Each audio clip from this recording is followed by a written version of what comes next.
ständig sekreterare här på Kungliga Vetenskapsakademin.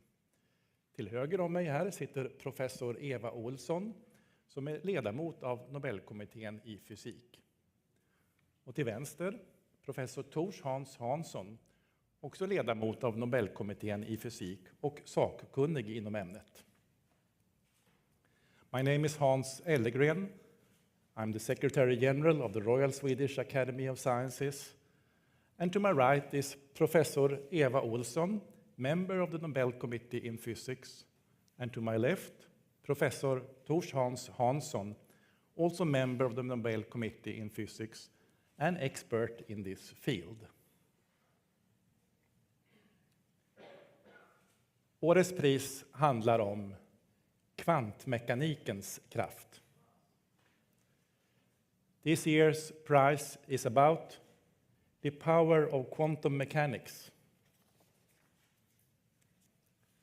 Kungliga Vetenskapsakademin har idag på morgonen beslutat att utdela 2022 års Nobelpris i fysik i lika delar till Alain Aspect, Université Paris-Saclay och École Polytechnique Palaiseau, Frankrike. Till John F. Clauser, J.F. Clauser and Associates, Walnut Creek, Kalifornien, USA. Och till Anton Zeilinger, Universitet Wien, Österrike. Det tilldelas priset för experiment med sammanflätande fotoner som påvisat brott mot Bell-olikheter och banat väg för kvantinformationsvetenskap. The Royal Swedish Academy of Sciences has this morning decided to award the 2022 Nobel Prize in Physics in equal share to Alain Aspect, Université Paris-Saclay, and École Polytechnique Palaiseau, France. John F. Clauser, J.F. Clauser and Associates, Walnut Creek, California, USA. And to Anton Zeilinger, University of Vienna, Austria. They received the prize for experiments with entangled photons, establishing the violation of Bell inequalities and pioneering quantum information science. Professor Olsson will now give us a short summary. Please. Thank you. So, quantum information science is a vibrant and rapidly developing field. It has broad and potential implications in areas such as secure information transfer, quantum computing, and sensing technology. Its origin can be traced to that of quantum mechanics. Its predictions have opened doors to another world, and it has also shaken the very foundations of how we interpret measurements. What today is considered logical, measurable, and quantifiable was initially debated by Niels Bohr and Albert Einstein in philosophical terms. John Bell transformed the philosophical debate into science and provided testable predictions that launched experimental work. This year's Nobel Prize in Physics honors the groundbreaking work and science of the central figures Alain Aspect, John Clauser, and Anton Zeilinger, who took up the challenges of Bell and tackled them in the laboratories. Professor Tors Hans Hansson will present the details of the work. Thank you. Thank you, Professor Olsson. And I'll leave the word to Professor Tors Hans Hansson for a more detailed presentation. Thank you, Eva, for the introduction.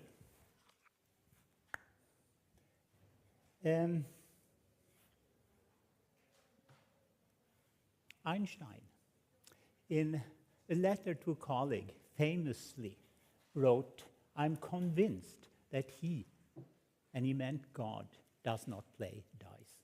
And what did he mean with this? Quantum mechanics, the theory of atoms and light, had been immensely successful, but it was also very weird. For instance, take the simplest atom, hydrogen. Just one electron moving around the proton. Quantum mechanics couldn't even tell you where the electron was, just the probability to find it somewhere. Einstein didn't like that. He thought that a good theory should give you precise predictions, just as Newton's theory tells you exactly where the moon is in its orbit around the Earth at every moment. Not everybody agreed. Here are two of the founding fathers of quantum mechanics, Niels Bohr and Edwin Schrödinger. They thought that quantum mechanics was okay as it was, didn't need anything more, you just have to accept the peculiarities. And this position was put very clearly in this paper written in 1935 by Edwin Schrödinger. It was an answer to a paper written earlier that year by Einstein, Boris Podolsky, and Nathan Rosen. And they had come up with the thought experiments, which they thought proved, demonstrated that quantum mechanics couldn't be the full story. And now I will explain to you a modern version of that experiment. So here you see a source. This source emits pairs of particles, entangled pairs, Bell pairs. We'll come back to that concept. And they reach Alice and Bob, who makes measurement. They measure a property of these particles that is called spin. And in quantum mechanics, this spin can only take two values, plus or minus. So what happens when you do it many times? Alice will see a sequence of pluses and minuses, plus, minus, plus, plus, minus, minus, plus, etc. Looks completely random. And the same is true for Bob. But the strange thing is that when they compare the measurements, every time Alice sees a plus, Bob will see a minus, and vice versa. And that's very strange, because they are far away from each other, and these particles look exactly the same. Well, perhaps, let's look at it. Here we have the quantum cards. They look all the same, huh? We shuffle them or entangle them, and then here they go. And they can answer questions on signs. What sign do you have? Plus? What sign do you have? Minus. Okay? Let's take another set of quantum cards. Here they go. What sign? Plus. What sign? Minus. Strange. They look the same. How could they know what sign they have? Well, you see, here it is a trick. That is the following thing. Look, that was a minus, and that was a plus. So each entangled pair had one plus and one minus.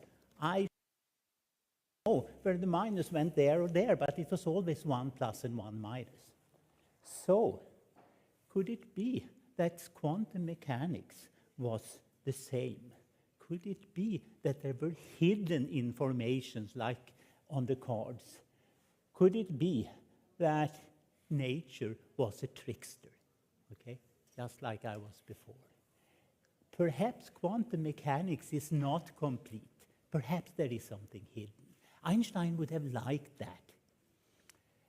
And it's a very natural way to think that it would be like that. But years went on, decades went on.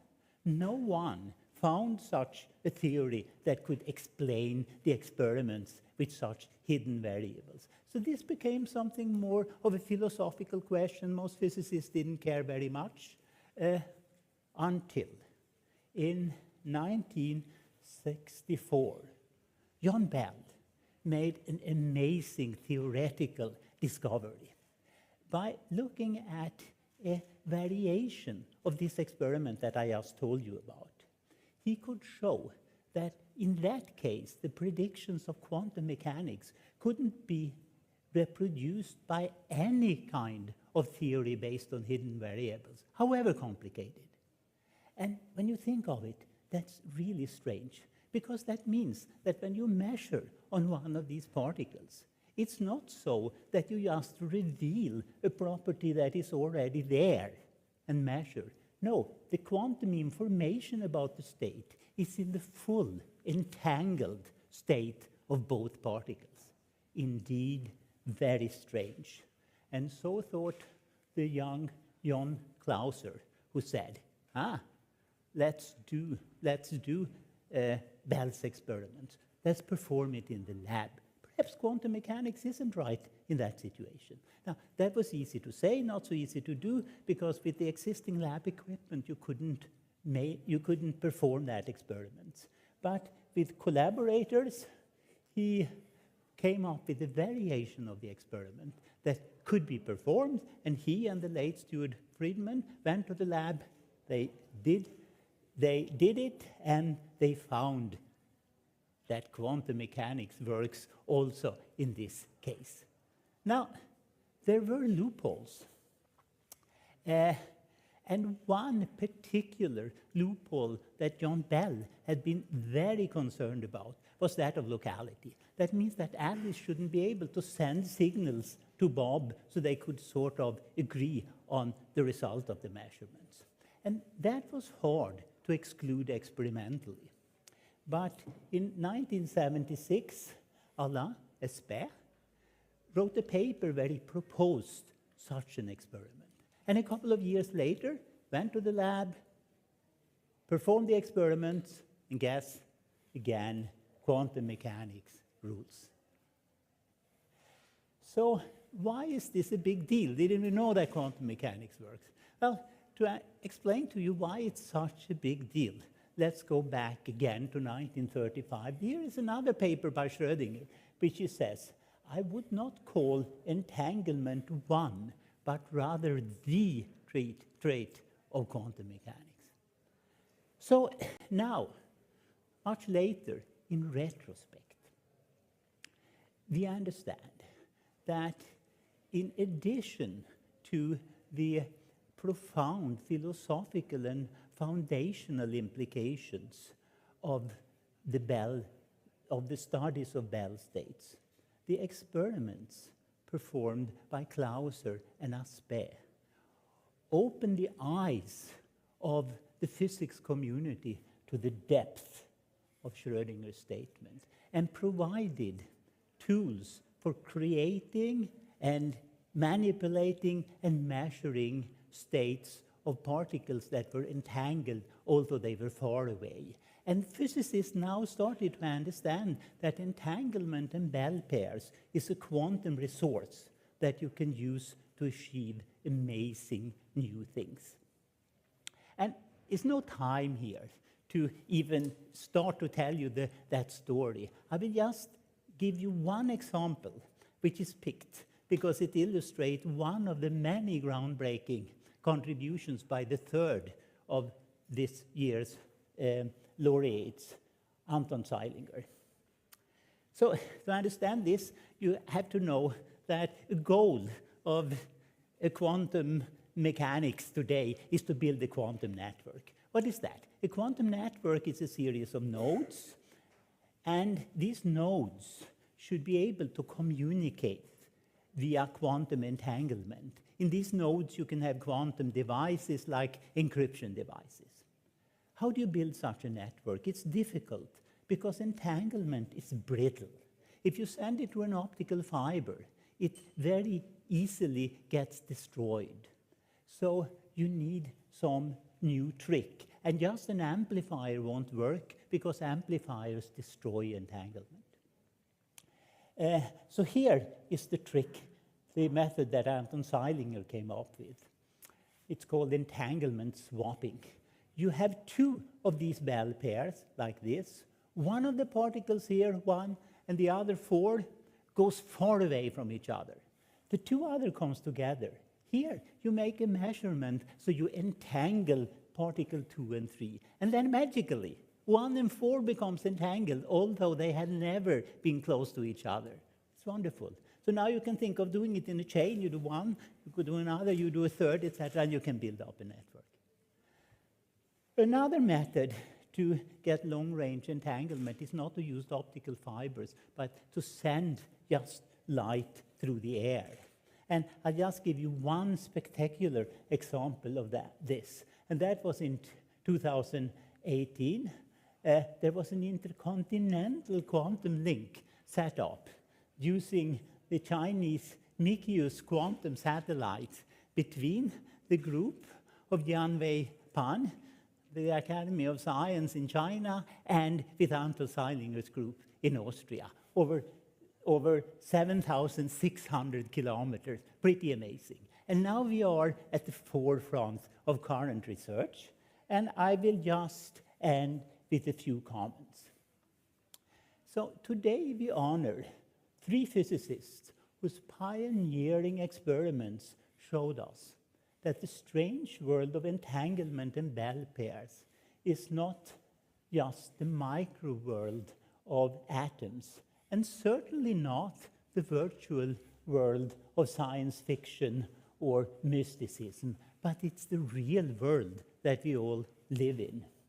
And researchers now, all over the world, they use entanglement and Bell pairs, both in curiosity-driven fundamental research and in utility-driven applications such as quantum cryptography or quantum computing.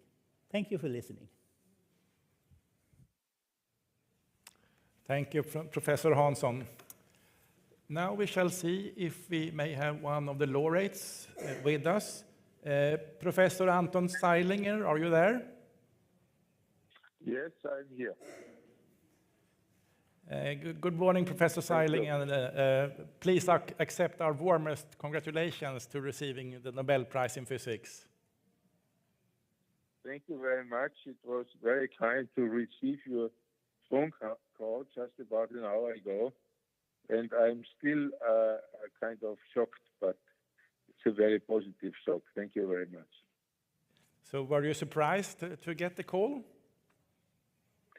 Yes, I was actually very surprised to get the call. Thank you. Yeah. I'm sitting here in the session hall of the Royal Swedish Academy of Sciences, and we are at the press conference live here. There are many interested journalists from the international press as well as from Sweden. Would you be ready to take some questions from them? With pleasure, yes. But I don't understand Swedish, but anyway. I'm sure they will ask in English at least. Questions? Right. SVT?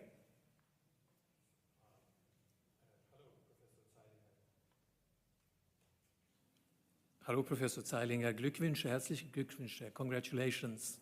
This is Swedish television. I'm curious, could you say something? We can read in the paper here that you demonstrated quantum teleportation, which does sound like something absolutely impossible. Could you say something how it is possible? Yes. Actually, quantum teleportation uses the features of entanglement. It is not like in the Star Trek films or whatever, transporting something, certainly not a person, over some distance, but the point is using entanglement. You can transfer all the information which is carried by an object over to some other place where the object is so to speak, reconstituted. And this is done, and that is actually the surprising feature. You can transfer the information without knowing the information, because to know the information would violate Heisenberg's uncertainty principle.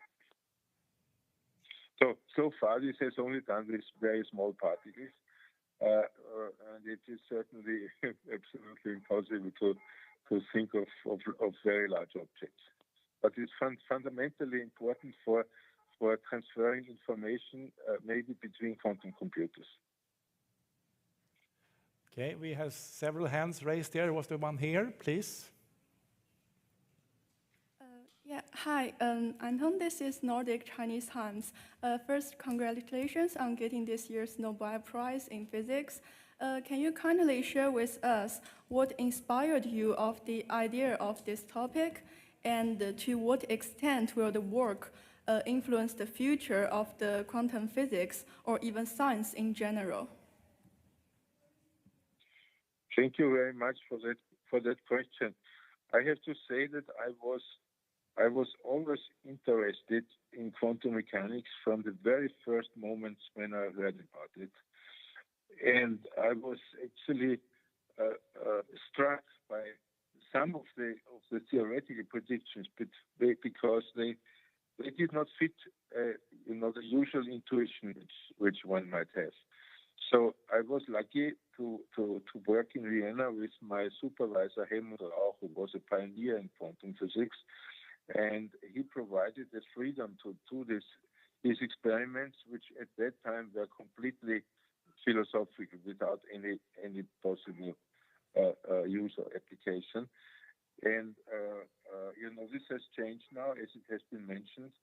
There are possible applications discussed and also implemented in laboratories. The interesting point is that some of the fundamental questions, the very question, what does this really mean in a basic way, are still unanswered in my eyes, and that is an avenue for new research. Thanks so much for sharing. Yeah, one question there at the back. David Keaton from the Associated Press. Congratulations, Professor. First of all, I'd like to ask, what, in your opinion, signifies this prize for the field in general of quantum mechanics? What does it mean for this field of research, do you believe? And second of all, in 2022 today, what excites you the most in this field? What areas do you think are going to be yielding the most new discoveries, both theoretical but also maybe practical? Thank you. Well, I guess that this prize is an encouragement to young people, and I would mention here that the prize would not be possible without more than 100 young people who worked with me over the years and made all this possible, because I alone could not have achieved this. That is quite clear. So I look at it as an encouragement, particularly for young people. My advice would be, do what you find interesting, and don't care too much about possible applications. On the other hand, I understand this recognition is very important for the future development of possible applications, and this is going to be quite interesting. I'm curious what we will see in the next 10 or 20 years. That is, in my eyes, this is absolutely quite open. On the foundations, the fundamental thing, the issues about reality and the role of space-time in a very fundamental way is still not answered, and I expect some interesting experiments there in the coming years. Okay, we have more question here, please. Congratulations, Professor Zeilinger. So this is Yujun speaking from Geneva Observatory. So my question is, what happens if we send an entangled particle into a black hole? Do we still get information from it? Thanks. Oh, this is a very basic question about the nature of black holes and what happens there. I should say I'm not a specialist for that. I'm more. That last year there was there were prizes for black holes. Also, there is a black hole in the center of the universe, and probably Professor Gensler and Professor Penrose can better. I have a naive idea, and my naive idea is that I think information cannot be lost forever. But that is just my personal opinion. Yes, please. Anneli Megner-Arn, Swedish TV4. Congratulations on the prize. I would like to fill in Thomas von Heine's question from SVT. And when you were talking about teleportation, when I think of teleportation, I think teleportation of mass, like a person is jumping from here to there in different galaxies. But you said teleportation of information only. Is that correct? So there is no mass involved here? Well, actually, this is a very good question, actually. I like that. The point is actually that it does not matter which mass something is composed of. For example, if I exchange all the carbon atoms in my body with the carbon atoms in somebody else's body, I'm still the person. It doesn't matter. Important is the information. Important is how is the object constituted? How are all these constituents arranged together? And that is what defines individuality and so on. Not the matter of which we... So you mean that in the very, very future, like maybe 10,000 years from now, you might be able not to actually jump to another galaxy, but have yourself building up again from different material at another place, like the same that we are sending TV now, for instance, that you get. Well, yes. Well, at first, I might say that I don't think that I will experience anything in 10,000 years. But that's a different question. The teleportation of people is today. It's the same kind of science fiction as it always was. So this is just science fiction, and it is not, in my eyes, it is not a question of science. Okay, obviously a very exciting topic with an exciting last question here. I think this was the last question from the press to you, Professor Zeilinger.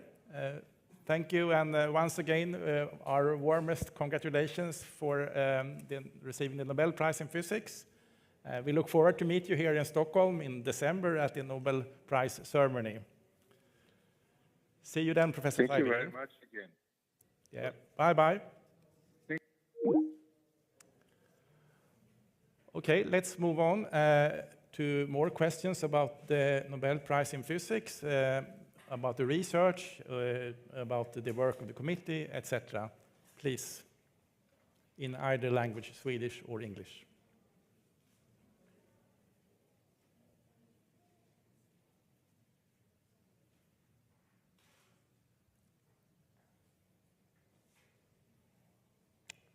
No questions? There's one here, please, yes. Yes, hello, my name is Linda Norstedt. I'm from the technology newspaper Ny Teknik.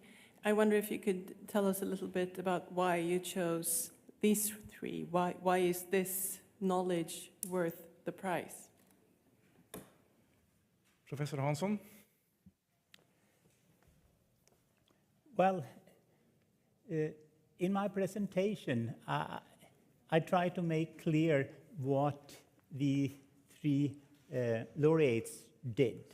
And I should add, and I think I sort of alluded to that in my explanation, that of course Professor Zeilinger has also made a number of other groundbreaking contributions to the further development. But when looking at the complete field that started, that was initiated by these groundbreaking experiments, the committee found that it would be wrong to just pick some of the very spectacular elements that has appeared lately, like teleportation, you know. It's something that really makes headlines. But we wanted to go back and also honor the people who laid the ground for what was to become. So that, in short, was the motivation.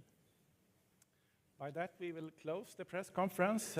Thank you all for attending, and we hope to see you again here tomorrow at the same time, when we will present the Nobel Prize in Chemistry for 2022.